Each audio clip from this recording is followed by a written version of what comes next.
Asheville is like a little queer safe haven for all walks of life. We went to a tattoo shop that had an option for preferred name, multiple restaurants that had unisex bathrooms, and the overall feeling was, just take a breath, you can be yourself here. There was many people we saw that presented everywhere within the gender spectrum, and they weren't scared someone was going to come around the corner and harass them. Asheville embodied people's differences, and other than trying to erase that, the city opened their arms and showed it was proud to be diverse.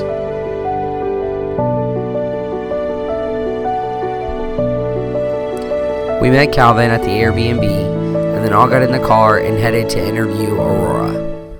And I am 24 years old. My pronouns are they, them, theirs, and I identify as queer or just non-binary. Well, I typically really love to start my day by waking up really early. I love waking up at 6 a.m. And I know that's really early for some people, but it's my favorite moments of the whole day. It's just really quiet, and the nighttime dewiness is still left over. And I really like to usually clear out everything in my living room, just move over the table and stuff, and do some yoga. And I'll make myself breakfast, and I make myself tea. Usually dance to some music and kiss the cat. And then by 8 to 8:15 or so, I'm heading down to downtown Asheville and opening up the tea house. And then I spend the whole day at the tea house until 5 o'clock.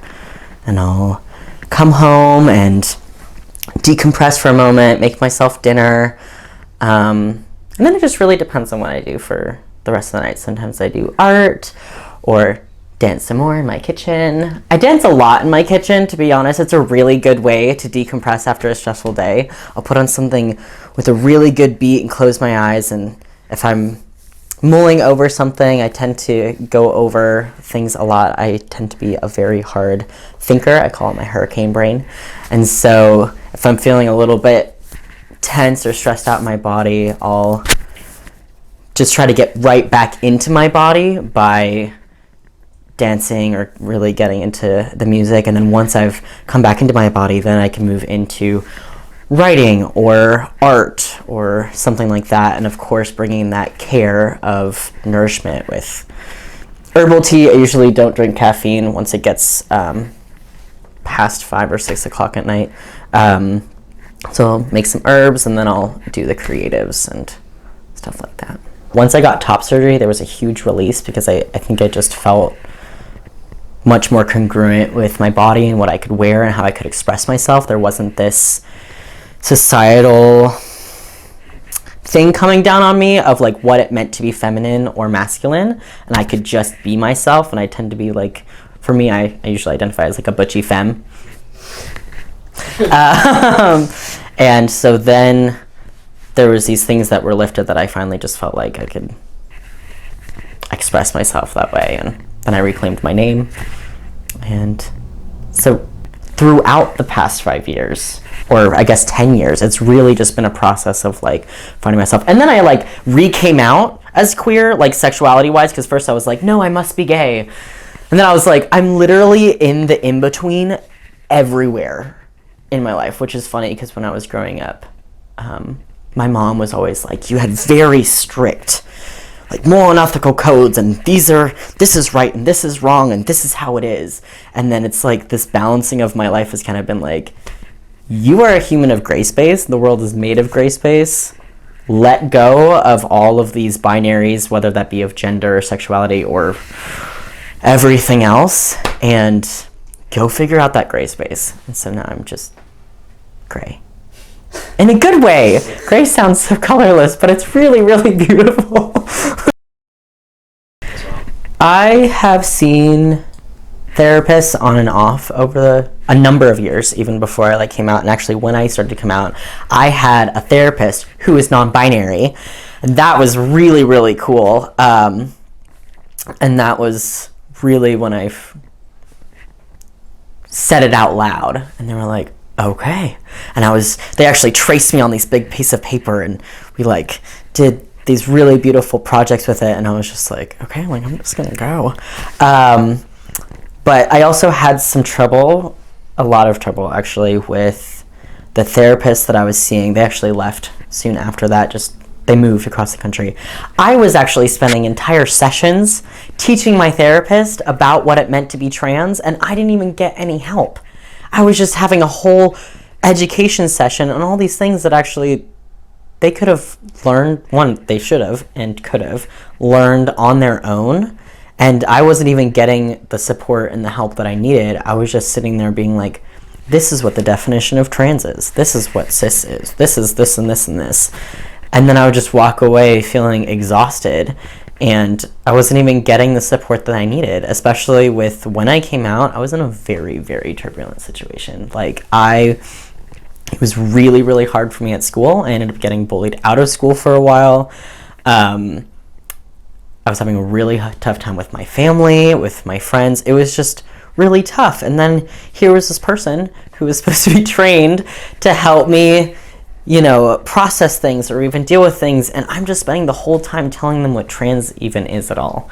I think because in the past few years, it has actually been an identified need to have people who are wanting to provide the service. All of us can get licensed. All of us can provide the service because we have the license. But is it really in your heart? Are you intentional?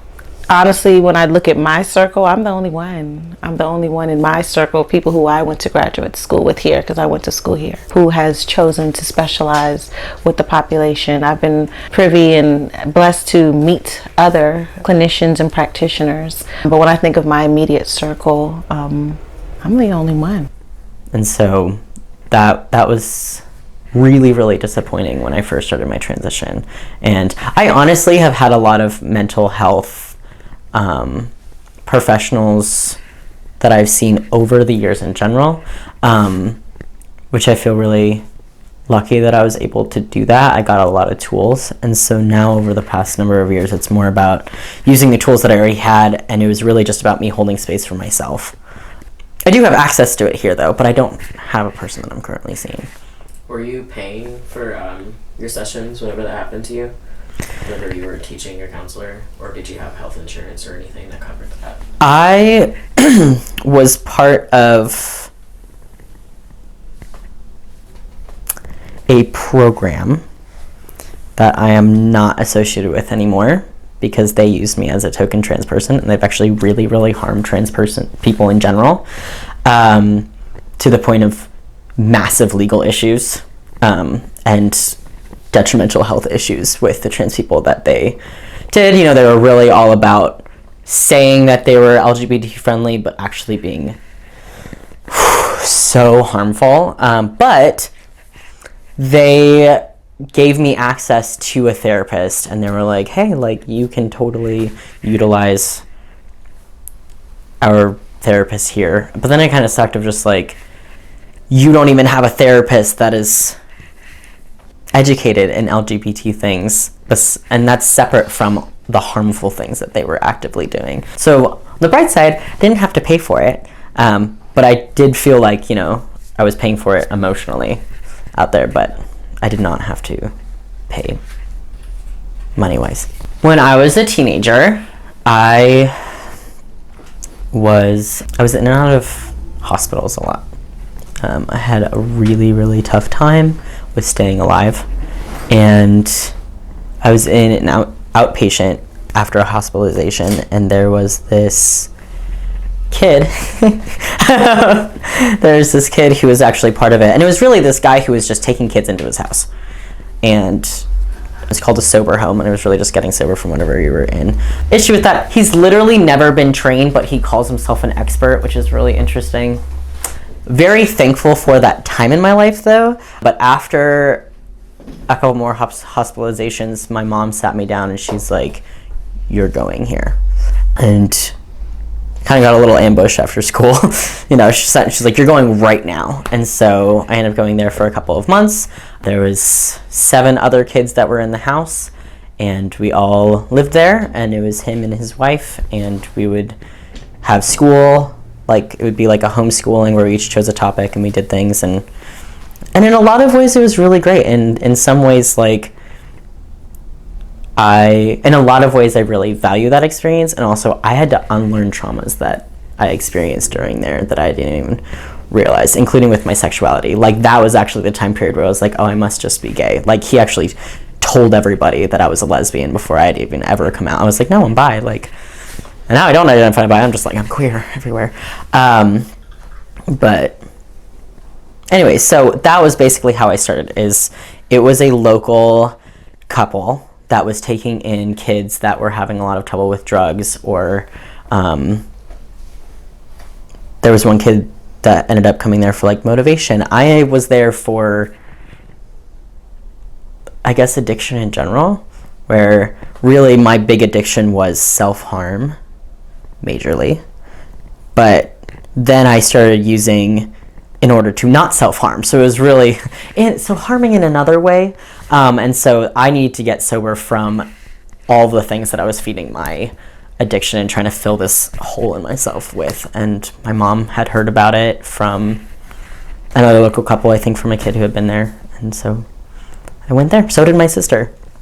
Did the self-harm root from your gender and sexuality? Did it say that again? Did self-harm root from gender and sexuality, like your understanding of that, or was that something completely different? I think there was just a lot of things wrapped up together with the self-harm, where I had a really tough time in my childhood, and I had all these things bottled up with my sexuality, with my gender, with my understanding of self, where that became an outlet for all of the things. And it wasn't really a specific thing. It was all of the traumas wrapped into this very tight ball. And that is what I used as a release, hardcore. And the more and more I've been able to discover myself, the more I've been able to hold space for myself and not shame myself for those things. So like that has helped in releasing that part. But it wasn't specifically like an active thought of, I am queer, I'm self-harming. It was just like, I don't feel okay, and this is where I'm going to. And numbing myself out in various different ways in order to cope with it. Well, I had stopped self-harming before that, so I'm really happy that I didn't pick that part up to try to ground myself. But art has always been a huge thing. Writing was always a really huge thing.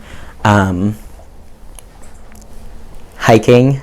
Going out in the woods is one of the most rejuvenative things that I can do for myself. I mean, just run. Like, just go out. And I had a friend who we would just go out in the woods every single day. And even on days where I felt like I couldn't even get out of bed, I remember her literally pulling my covers off and be like, put on some pants, we're going. And then we just run in the rain. I mean, it's pouring buckets. And then you're just laughing or feeling like you can breathe again. And I really feel a part of the trees and the birds. And that always really connects me back to myself. Bare feet in the mountains by a body of water. That was one of the best things. So that's something I did all the time. And yeah, to ground myself. Literally get to the ground. Grounding myself with the dirt. I had top surgery December 2 years ago. From this December. December 21st, 2017 is when I had top surgery. How did that feel when you had top surgery? It was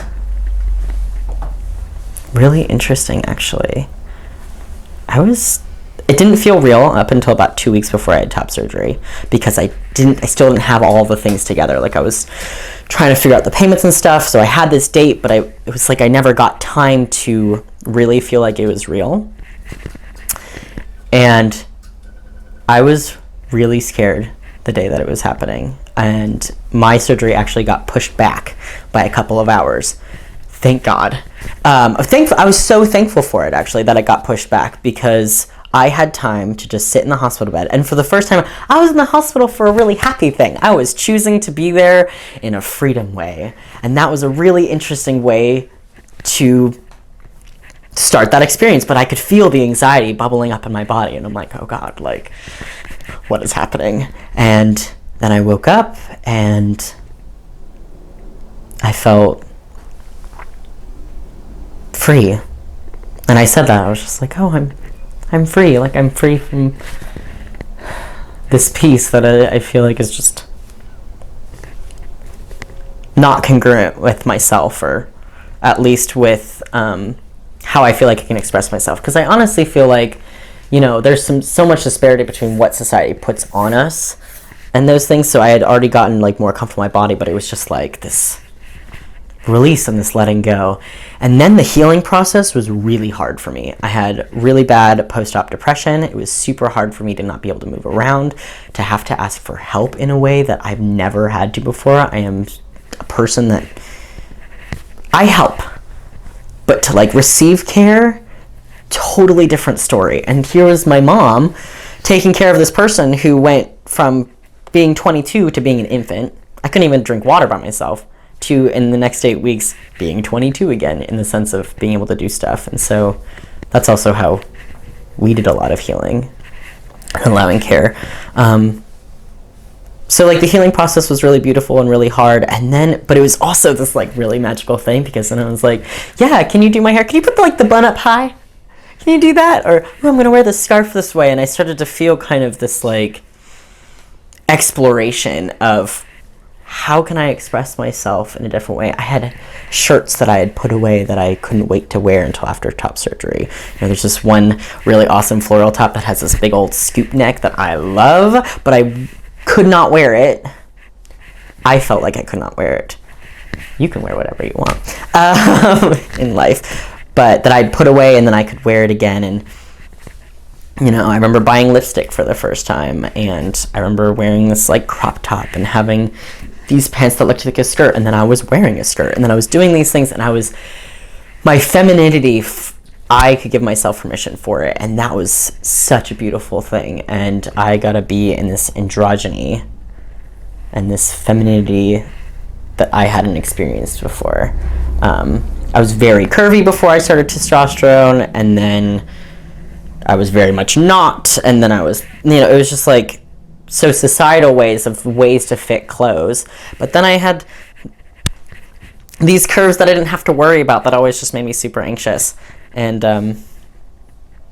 getting top surgery was another act of giving myself permission, just like how the testosterone was, where I wasn't feeling like I was looking around, and it also didn't feel like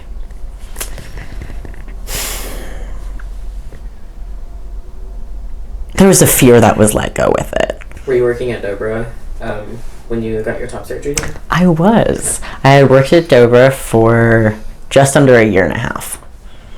And I took 2 months off. And then I flew to Florida, got top surgery, then flew to Colorado to heal, and then flew back to Asheville once I was 7 weeks post-op, took off a week, moved into a new place, and came back to work. Do you feel supported at work? I do. Good.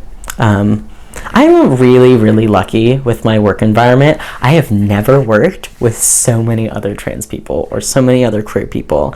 And we actually held a fundraiser in June. It was this one-day fundraiser for Transmission, which is a local trans nonprofit.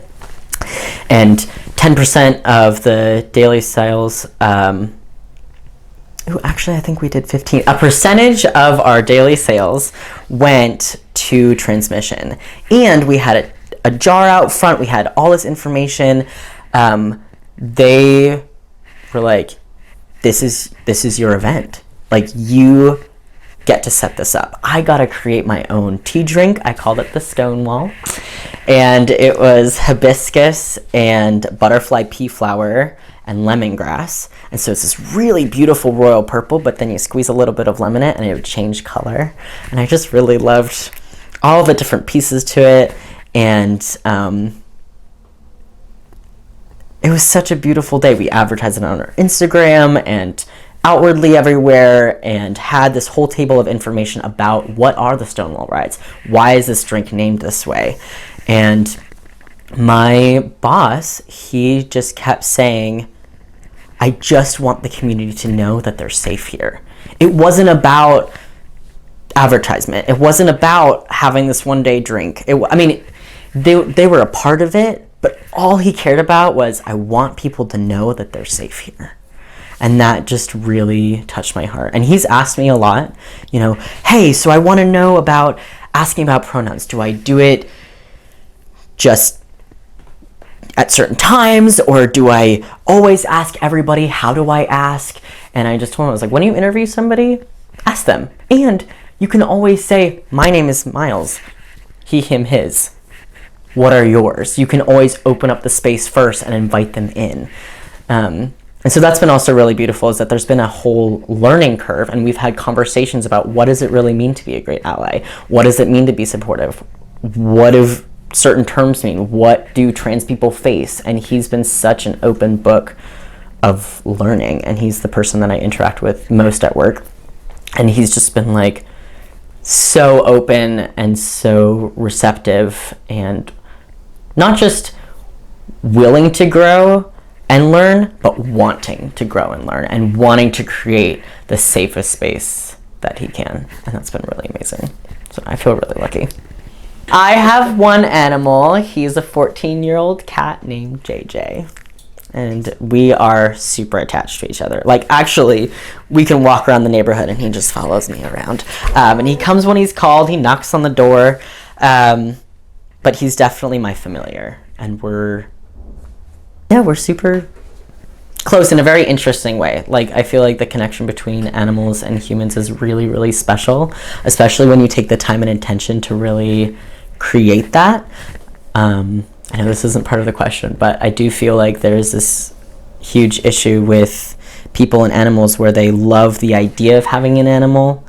Oh, it's so cute and I can pet it and this, but it's a being. It's an actual being that you are creating a relationship with, an intentional relationship with. And if you put that time in and you really are present with that, it's some of the most beautiful gifts that you can get. And I'm so thankful for him. And there are so many days where he just crawls up right on my chest and purrs away, and he knows when I'm not okay. There have been some days where I've really had a tough time and I've been struggling. And I remember there was even a time where I actually had said out loud, I was in my bathroom and I was just like, I don't know how to stay alive. And I could hear him. He just jumped down from wherever he was and ran in right to me. And I just started crying. And I picked him up and I was just like, you always know. Like, he's such a beautiful part of my life. It's really, really special to have a little being like that.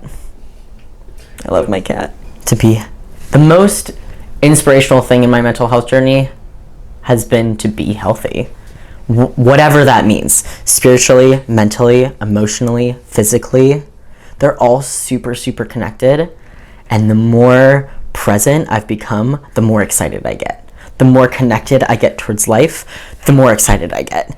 And the more I keep going, keep growing. I say that a lot. Keep going, keep growing. And I'm not the best, but I'm trying my best. And tomorrow I'm going to do a little bit better, and I just need a little bit of rest for my head. And it's all of these things of intention and care and presence and cultivating that for the first time in my life, I get to feel what joy feels like real joy, real happiness, and feeling that in my body and being super present with it and just right here with it. And then I get super excited and I'm like, if I've gotten this far, I wonder what could keep happening? How much more connected could I be with my life? What could I cultivate from here? And I just what inspires me the most is the journey itself and all the things that I've learned, and even the things that in the moment you want to just kind of tear out of your body or your memory or whatever. Actually, sometimes there's the most beautiful things, some of the most beautiful lessons, and when they're really, really painful. I really like having information. I really like learning. And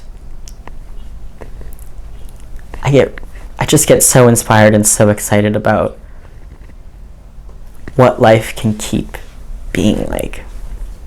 What if that much could change in 1 year? Think of how much could change in another year. If 5 years ago, I had no idea that I could be here. I had no idea that this is what life could be like. I had no idea that I would even be alive at this point. I've never planned what it would look like to be 24.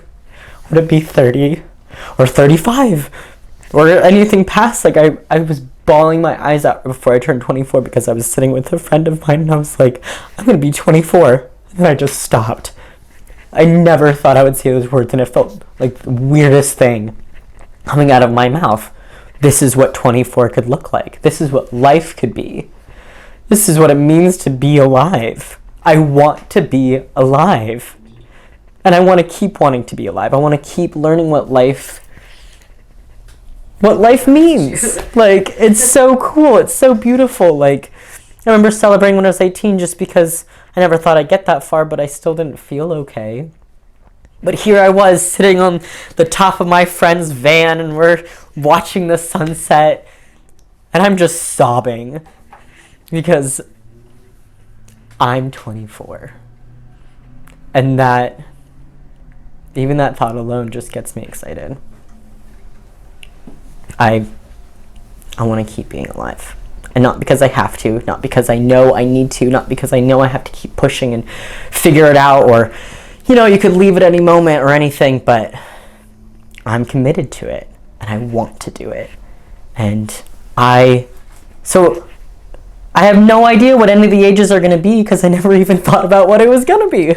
And so I can't wait to see what 25 is going to look like, or 26, but I'm not anxiously waiting for it. I'm not like, oh gosh, I wish I could just be older. I'm just like, I love growing and I'm relishing in the life that I'm in right now, but also of what I'm cultivating as time keeps going.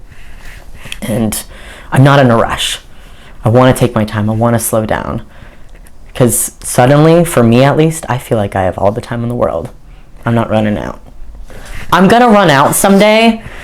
That's how bodies work, but like, I have more time than I've ever even thought I could. So that just feels really exciting for me. And I feel really, really motivated and inspired by